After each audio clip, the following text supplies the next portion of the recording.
Welcome to all. I'm Ragapriya. In this video, we are going to learn about what is wind energy, what are the components used in wind turbines, and how it works. First, what is wind energy?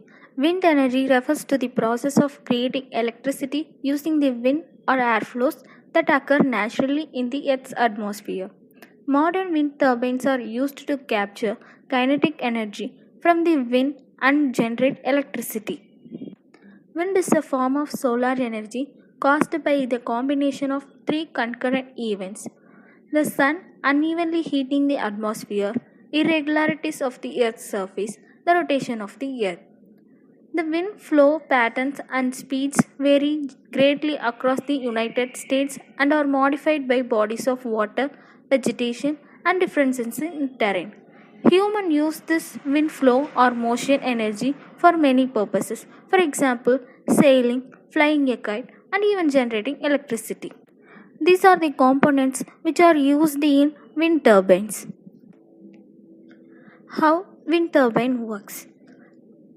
The wind turbine works on a simple principle.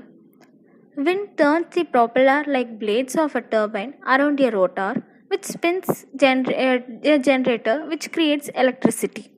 A wind turbine turns wind energy into electricity using the aerodynamic force from the rotor blades, which work like an airplane wing or helicopter rotator blade.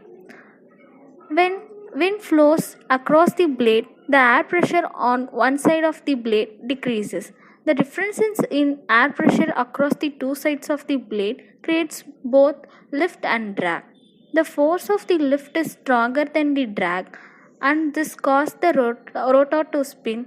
The rotor connects to the generator either directly or through a shaft and a series of gears that speed up the rotation and allow for a physically smaller generator.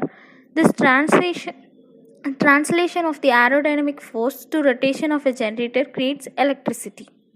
Thank you.